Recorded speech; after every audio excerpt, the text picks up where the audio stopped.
I'd like to pay for her cake, and I'm adding a $5,000 tip. Oh my goodness, thank you.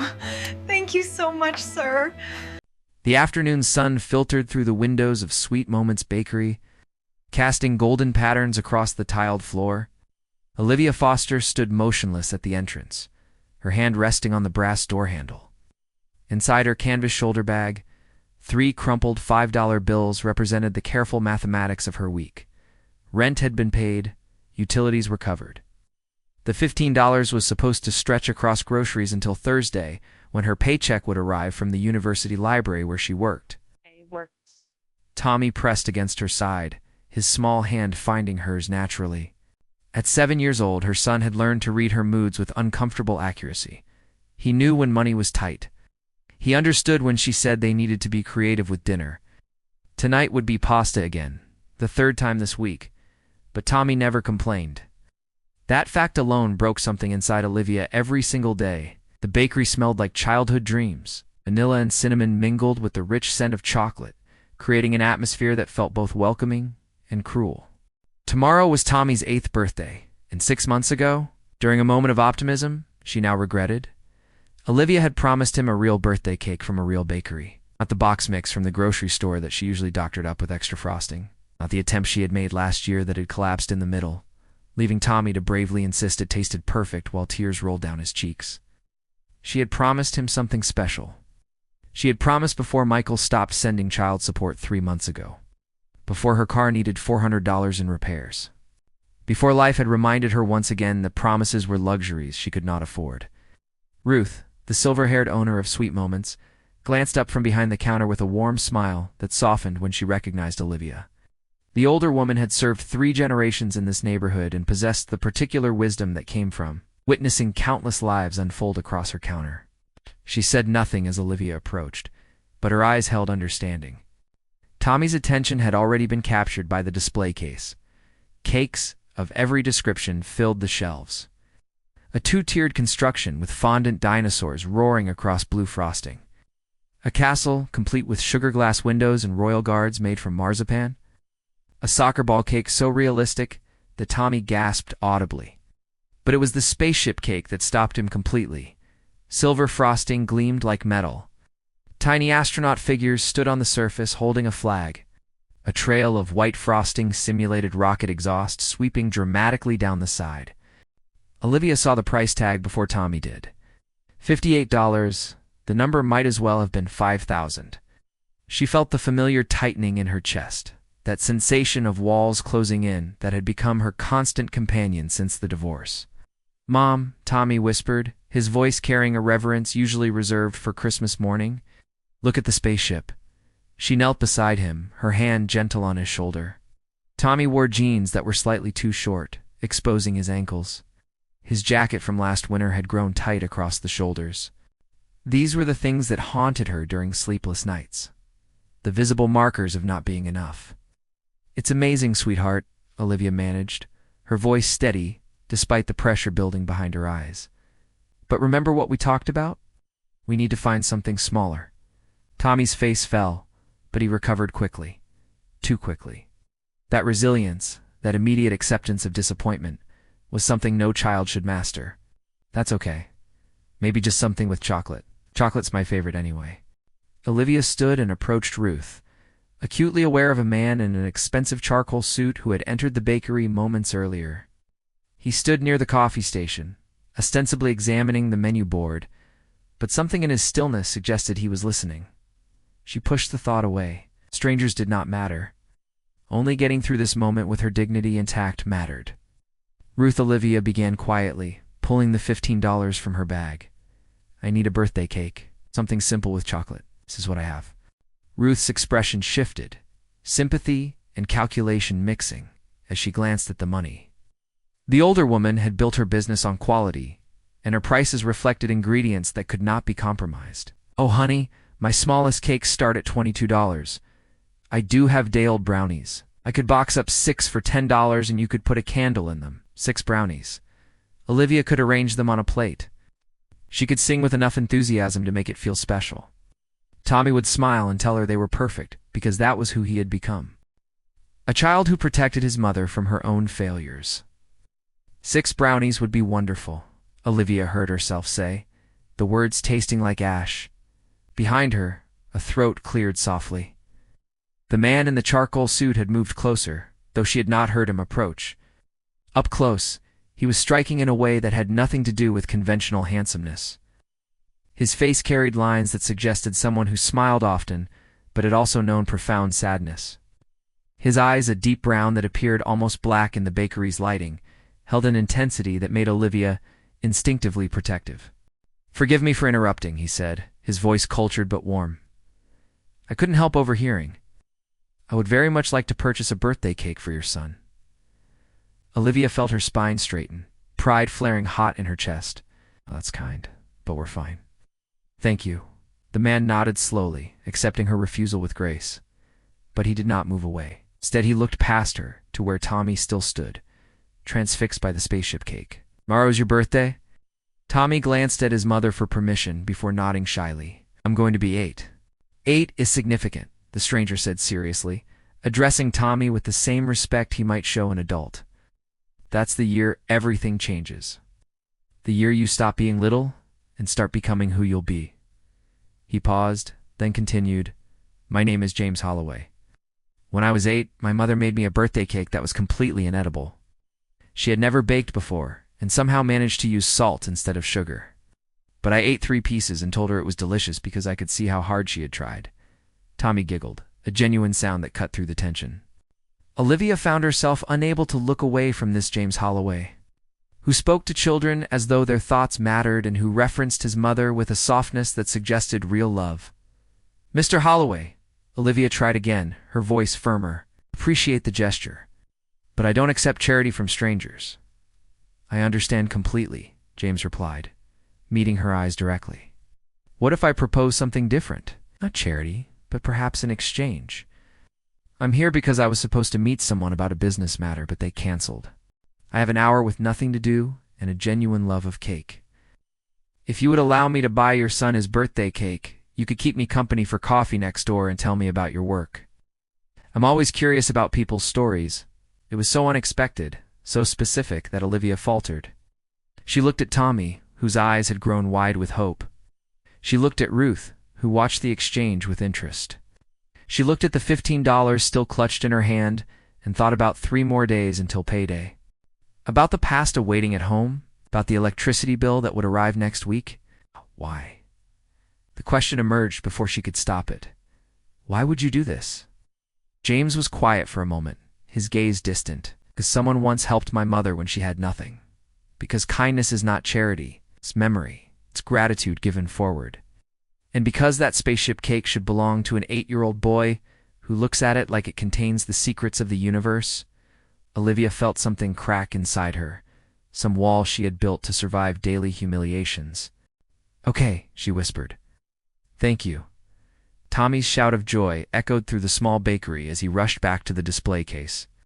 James followed, kneeling beside him with the seriousness of someone negotiating a corporate merger.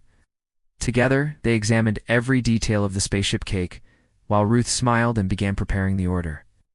Olivia stood apart, watching this stranger interact with her son. She noticed the quality of James's suit, the watch on his wrist that probably cost more than her monthly rent. She noticed the way other customers glanced at him with recognition. But mostly, she noticed the gentleness in how he listened to Tommy's excited chatter about space and stars and dreams of becoming an astronaut. When the transaction was complete and the cake ordered for pickup the next morning, James wrote something on the back of his business card and handed it to Olivia. "My direct number. I meant what I said about coffee and conversation. No expectations, no obligations, just 2 people talking." Then he shook Tommy's hand with mock formality, told him to wish on every birthday candle, and left the bakery before Olivia could fully process what had happened. She looked down at the business card. James Holloway, Chief Executive Officer, Holloway Healthcare Group. Below that, a phone number written in confident script. "Mommy," Tommy tugged her sleeve. That man was like a wizard. But real.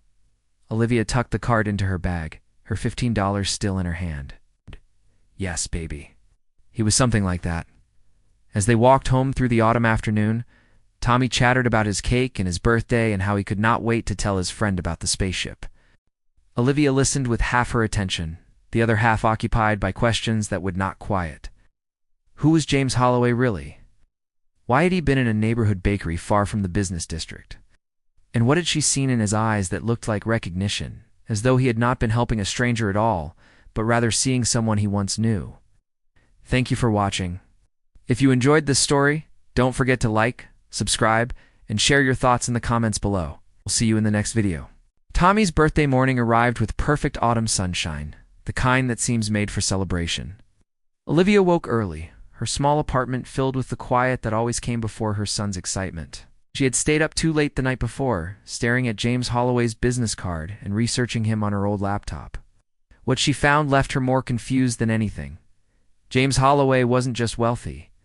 He was incredibly successful, the kind of person you see in business magazines, invited to speak at major conferences. His company, Holloway Healthcare Group, supplied medical equipment across 12 states. His personal story read like something from a motivational book. Raised by a single mother who cleaned office buildings at night, he'd put himself through community college and then university, working 3 jobs at once. 20 years ago, he'd started his company from a storage unit with borrowed money and relentless determination. There were photos of him at charity events, always looking a little uncomfortable in formal clothes, his smile genuine but reserved. Articles mentioned huge donations to organizations supporting single mothers and children's education. In one interview, he said success meant nothing if it didn't create pathways for others. Olivia closed her laptop feeling both reassured and deeply uncertain. Men like James Holloway didn't just randomly meet struggling mothers in neighborhood bakeries. Life didn't work that way. Coincidence has its limits, and her instincts, sharpened by years of disappointment, whispered that something bigger was going on. But this morning was all about Tommy.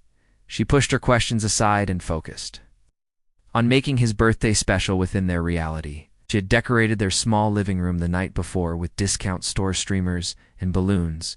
She'd blown up herself until her lungs ached. A small pile of wrapped gifts sat on the kitchen table. Books from the library's donation shelf, a puzzle from a thrift store, and a model rocket kit that had taken most of what was left of her last paycheck. Tommy came out of his room at 7, his hair sticking up in every direction, his face splitting into a huge grin when he saw the decorations. "You made it look like a party." "Of course I did," Olivia said, pulling him into a hug, breathing in the smell of his shampoo. "You only turn 8 once." They ate pancakes Olivia made from scratch because a boxed mix just didn't feel right for today. Tommy opened his presents with pure delight, immediately wanting to start building the rocket. But the spaceship cake was the real main event. He asked about it every 15 minutes, as if he was afraid it might just disappear. At 10 o'clock, Olivia's phone rang. She didn't recognize the number, but something made her answer. "Good morning, Olivia. This is James Holloway. I hope I'm not calling too early." His voice had the same warmth she remembered, but hearing it on the phone felt more intimate, like he was much closer. "Mr. Holloway? Good morning, James, please. I wanted to make sure you could pick up the cake without any issues. Ruth mentioned she would have it ready by 10:30. "We're planning to go soon," Olivia said, very aware that Tommy was listening. "Thank you again for yesterday." "What?" Tommy hasn't stopped talking about it. I'm glad there was a pause. And Olivia heard what sounded like traffic in the background. "I also wanted to ask if you might have time this week to meet for that coffee I mentioned. I have a proposition that might interest you, though I understand if you're hesitant since we've only just met." Olivia's hand tightened on the phone. "What kind of proposition?" "The kind best discussed in person," James replied, his tone carefully neutral. "But I promise you it's legitimate, it's professional, and it involves an opportunity I think you might find valuable. Would Wednesday afternoon work?" "There's a coffee shop near the university library where you work. It's the one with the blue awning." He knew where she worked, of course he did. He'd probably known before he even approached her. The thought should have alarmed her, but instead, Olivia felt a strange sense of calm. Wednesday at 2 o'clock, she heard herself say perfect. "Enjoy the birthday celebration, Olivia. And please tell Tommy happy birthday from someone who believes 80-year-olds should always get the cake they dream about." The call ended. Tommy was staring at her with wide eyes. "Was that the wizard man?" "His name is James," Olivia corrected gently. "And yes, he wanted to make sure we could get your cake." They walked to the bakery through neighborhoods that smelled of fallen leaves and wood smoke. Ruth had the cake boxed and ready, the amazing spaceship design visible through the clear lid. Tommy carried it with the reverence of someone transporting a holy relic. The afternoon party was simple, but perfect. It's just the two of them, but Tommy's laughter filled every corner. He made a wish over 8 candles, his eyes squeezed shut with the intensity of someone who still believed wishes could reshape reality. When Olivia cut the cake, it was moist and rich. Ruth had even added extra details, tiny stars in edible silver and a miniature Earth behind the rocket. It was the work of someone who understood that cakes are never just dessert, but edible hope. Tommy ate to pieces and declared it the best cake in history. Later, after Tommy was asleep, Olivia sat at her kitchen table and looked at James Holloway's business card again. Wednesday was 2 days away. She opened her laptop and did more research, this time looking for anything that might explain his interest in her. What she found was unexpected. 10 years ago, James had started a foundation called the Second Chances Initiative. It provided mentorship, job training, and financial support to single parents. The website was filled with stories of people who had been helped: a single mother who became a nurse, a father who started his own business. The pattern became clear. James Holloway had built an empire, but his real mission was creating opportunities for people who reminded him of his mother. People who were struggling but determined. People who needed an investment, not charity. Wednesday arrived faster than she expected. James was already at a corner table in the coffee shop, 2 cups waiting. He stood when he saw her. "Olivia, thank you for coming. I took the liberty of ordering you a latte." She sat, wrapping her hands around the warm cup. "You seem to know a lot about me." "I do," James admitted. "And I apologize if that feels invasive. After we met, I made some inquiries. Not to intrude, but because I believe in being thorough when I'm about to make someone an offer." "What kind of offer?" Olivia asked. James leaned forward. "Holloway Healthcare is expanding our community outreach. We're developing partnerships with libraries to provide health education. Need someone to coordinate the library component. Someone who understands libraries, who understands communities, and who understands what it means to navigate systems that weren't designed for struggling families." Olivia processed this. "You're offering me a job? Position," James corrected. "It would start part-time, alongside your current role, with the potential to become full-time. The compensation would be $42,000 annually for full-time work." It was more than double her salary. The number just hung there. She could pay off her debts. She could buy Tommy clothes that actually fit. She could stop choosing between electricity and groceries. "Why me?" she asked. "There are people with more credentials," he acknowledged. "But credentials don't measure resilience. They don't measure the kind of grace you showed in that bakery. They don't measure what I saw in your eyes, which was determination without bitterness. Those qualities matter more than any resume." "You don't know me," she said quietly. "You saw me for 15 minutes. "That's true," he agreed.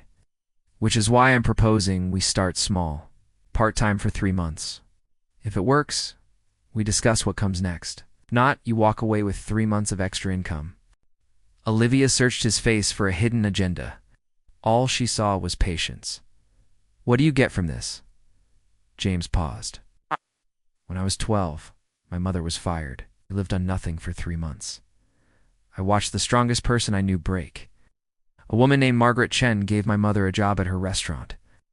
No questions, no judgment. That job saved us. I tried to find Margaret years later to thank her, but she had passed away, so I can't repay Margaret, but I can honor her by doing the same for others. That's what I get from this, Olivia." The coffee shop hummed around them, but at their table, something profound was shifting. "I'm afraid," Olivia admitted, her voice a whisper. "I'm afraid of hoping for something and having it disappear. I'm afraid of failing Tommy again."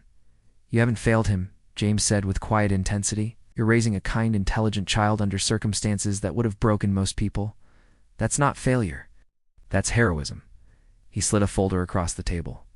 "This has all the details. Take it home. Review it." Olivia opened it with trembling hands. The documents were professional and clear. "I need to ask you something else," she said. "Why were you really in that bakery? It wasn't a coincidence, was it?" James held her gaze. "No. Someone at the library mentioned you to my assistant, mentioned your grace and kindness. I wanted to see for myself. I went to the library on Monday and observed you working. Then I followed you to the bakery. I heard you promise your son his cake with money you clearly needed. That's when I knew. So yes, I engineered our meeting, but my offer is real. Olivia should have felt manipulated. Instead, she felt relieved. The truth, however strange, was better than mystery. I'll read everything, she finally said. I'll have questions. I'd be concerned if you didn't, he replied. As she stood to leave, James said one more thing. However you decide, I want you to know something. You're not alone. There are people who see your struggle and your strength. People who want to help not because you're broken, but because you're extraordinary. Olivia walked back to the library, the folder clutched to her chest, her mind spun with fears and hopes. But underneath it all was something she hadn't felt in years. Something fragile, but real. It felt remarkably like the beginning of change. For 2 days, a folder sat on Olivia's kitchen table, unopened. She'd circle it like a wild animal, not knowing if it held salvation or danger. Her son Tommy noticed. He was only 8, but his little face was creased with a worry no kid should have. Are you sick, Mom? He asked. Not once, but twice. She'd put on a brave face, a smile that felt like a mask, reassuring him while her mind was a storm of what-ifs. Then came Thursday evening. Tommy was finally asleep, clutching the little astronaut figure from his birthday cake. Olivia made herself some tea, sat down, and finally opened the folder. The kitchen was quiet, just the hum of the fridge and the faint sounds of traffic outside. She read every single word, every document, 3 times over. She took notes, highlighted things. The position was real. Community Health Coordinator for Library Partnerships, reporting to James Holloway's assistant, Patricia Green. The job description was challenging but completely doable. She'd be developing health literacy programs for library patrons, creating resource guides for families, coordinating with local doctors for free health screenings, and training library staff.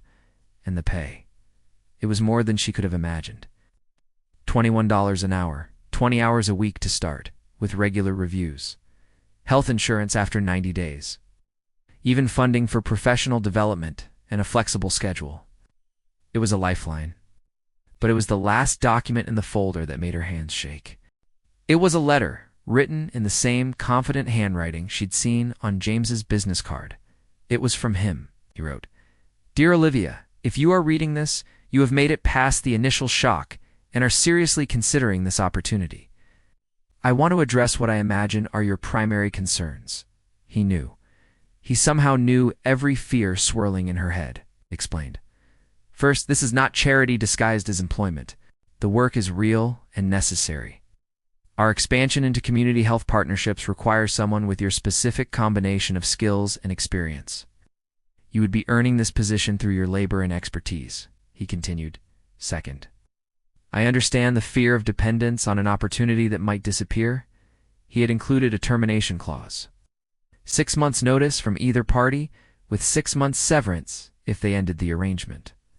It was a safety net she never thought possible. And then he hit the nail on the head. Third, and perhaps most important, I recognize that accepting help feels like admitting defeat. It is not. Accepting help is an act of courage. He told her about his own mother, how she had refused help for 15 years out of pride, working herself to exhaustion. He wrote, I watched that choice slowly destroy her spirit, even as it kept us fed and housed. He shared how his mother finally accepted a job offer from a woman named Margaret Chin, and how she cried for 3 hours afterward. Not tears of sadness, but tears of relief. Relief that she didn't have to carry the weight of the world alone anymore. Relief that someone saw her struggle and chose to care. I am offering you that same relief, Olivia, he wrote. Not because you are weak, but because you are strong enough to accept it. Whatever you decide, I respect your choice. But please decide based on what serves you and Tommy, not based on what pride demands. With sincere respect, James Holloway. She read that letter 4 times, fighting back tears with each pass. The man's insight was almost uncomfortable, cutting right through her defenses to the core of her fear. For 3 years, ever since her divorce, she had been on a mission to prove she didn't need anyone, and that independence had cost her everything: her sleep, her health, her peace of mind. She thought about Tommy's jeans being just a little too short, and how he never complained. She thought about the electricity bill that was on its way, and the mental gymnastics she'd have to do to pay it without skimping on groceries. She thought about this woman, Margaret Chen, who she'd never met but who had changed James Holloway's life with a simple act of kindness. Before the fear could creep back in and change her mind, Olivia picked up her phone. James answered on the second ring, his voice sharp and awake even though it was late. "Olivia? I have questions," she said, her voice far steadier than her hands. "I hoped you would," he said. "Would you like to discuss them now? Or would you prefer to meet again?" "Now," she decided. "I need to understand something. You wrote that this isn't charity, but it feels like charity. You created this position because you saw me struggling. That makes it about me, not about a genuine need." "That's a fair concern," James replied. She heard a door close in the background as he moved to a quieter room. "Let me be completely honest. Did seeing you in the bakery inspire me to accelerate this particular program?" "Yes, but the need existed before we met. Our healthcare expansion has been in planning for 18 months. We just hadn't found the right person to lead the library component. Most candidates had medical credentials, but no real community understanding." He paused, and she heard him exhale. "You have something credentials can't teach. You know what it feels like to be overwhelmed by systems designed without considering people like you? That knowledge is invaluable. So yes, meeting you was a catalyst. But you would be fulfilling a genuine organizational need, not occupying a fabricated position." That made a knot in her chest loosen just a little. "The salary seems high for part-time work." She pressed on, looking at her notes. "It is fair compensation for specialized knowledge," James countered immediately. "You have expertise in library systems, community engagement, and the lived experience of navigating healthcare without resources. That combination is rare. I could hire someone with a public health degree who's never sat in a clinic waiting room, wondering if they can afford the copay. They'd create programs that look good on paper, but fail in the real world. What happens if I accept and then realize I can't do the job?" she asked, the fear still whispering. "Then we part ways professionally and you keep everything you've earned, including the 6-month severance I mentioned." "I am investing in you, Olivia. Investments sometimes don't work out. That is my risk to carry, not yours." She closed her eyes, weighing his calm logic against her gut feelings. "I need 1 week," she said. "I need to talk to my supervisor at the library, make sure they'd support this. I need to look at my schedule and figure out if I can really manage both jobs without shortchanging Tommy."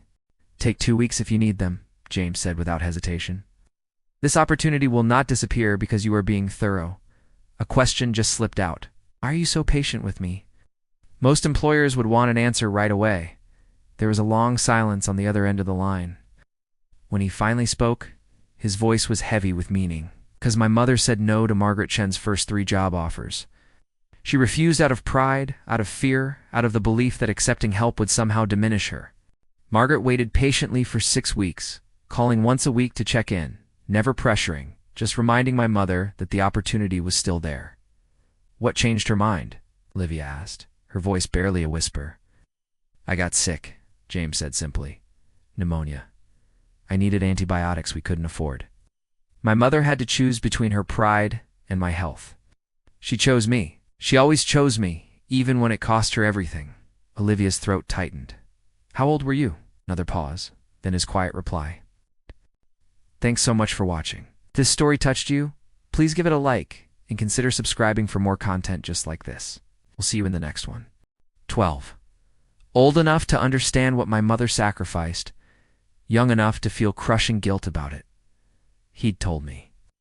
I am patient with you because I remember what that decision cost my mother. I want to make it easier for you than it was for her." We talked for another 30 minutes. I worked through my list of questions, and James answered each one with a thoroughness that told me he'd been expecting them.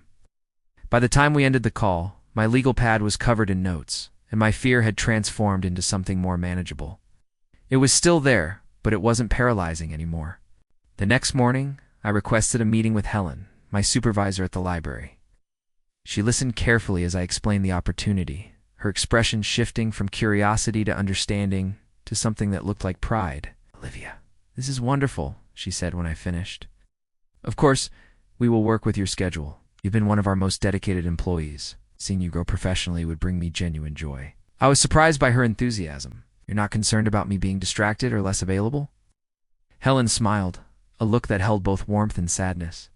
"I've watched you arrive early and stay late, volunteer for extra shifts, take on projects no one else wanted. I've watched you give everything to this job because you needed it so desperately. But I've also watched you limit yourself because you were afraid to hope for anything more.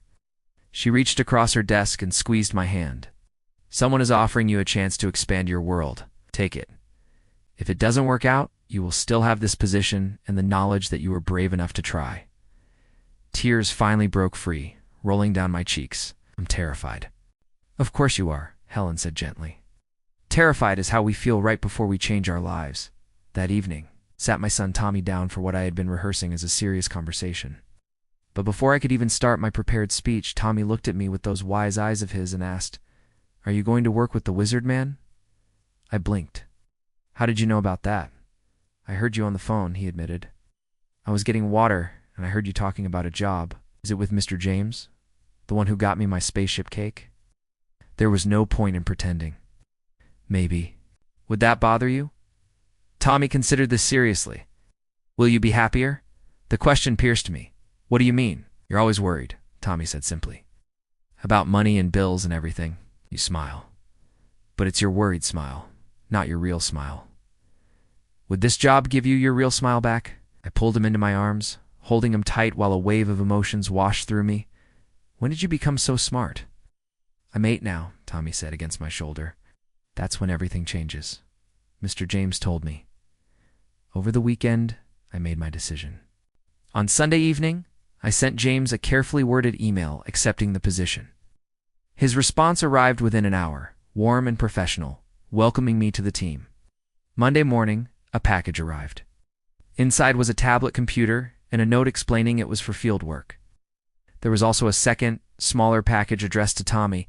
It was a book about astronauts, inscribed with a message in James's distinctive handwriting. For Tommy, who dreams of stars, never stop looking up.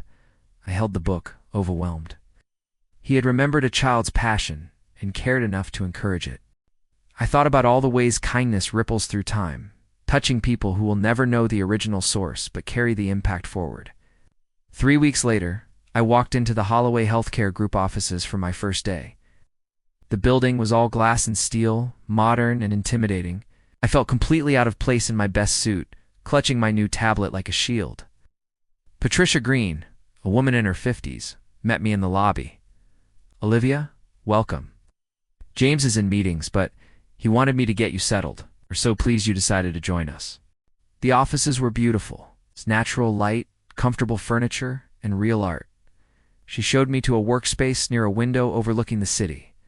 James appeared around noon. "How's your first morning?" "Overwhelming," I admitted. "But good overwhelming, I think. Good overwhelming is the goal." He handed me a latte. "May I steal you for lunch?"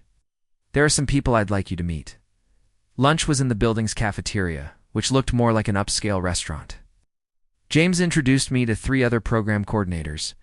They welcomed me with stories of their own beginnings, their own fears. One woman, Teresa, had been a former client of the company. Wow. "James saw me at my absolute lowest," she said. "A single mother, 2 kids, living in my car. He gave me a job in the mailroom. 5 years later, I'm coordinating our housing assistance program. This company believes in actual second chances. Listening to them, I felt my isolation crack and fall away. I wasn't alone. I was part of a pattern, an intentional creation of opportunities for people the world had overlooked. After lunch, James walked me back. "I know this is a lot," he said quietly. "If you feel overwhelmed, tell me. We'll adjust the pace." "Can I ask you something personal?" I asked. "Of course. Your mother. Is she proud of what you built here?" Pain flickered across his features before being replaced by something softer.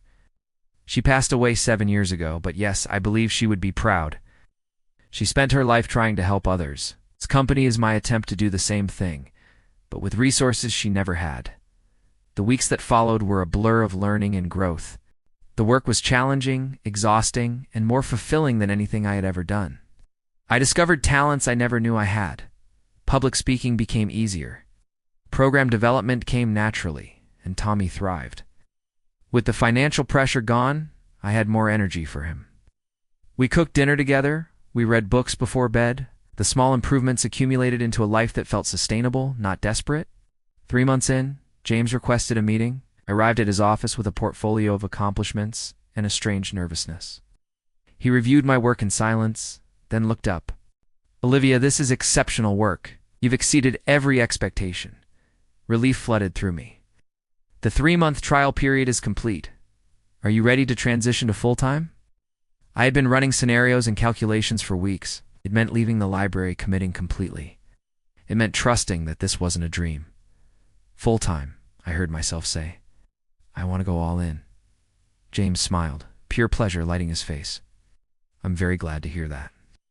Welcome to Holloway Healthcare permanently. As I left his office, I paused to look out at the city below. 6 months ago, I was standing in a bakery with $15 and a heart full of fear. Now I stood here with a career, stability, and something I hadn't possessed in years. Hope. Real, sustainable hope. That evening, I picked Tommy up from the after-school program we could now afford. He ran to me, his face bright. "Guess what, Mom?" Mr. Peterson said, "If I keep doing good in science, maybe I could actually be an astronaut someday. Like for real." I knelt down, looking into his shining eyes. "You can be anything you want to be, Tommy. Anything at all." "Because of Mr. James, right?" he asked. "Because he helped us?"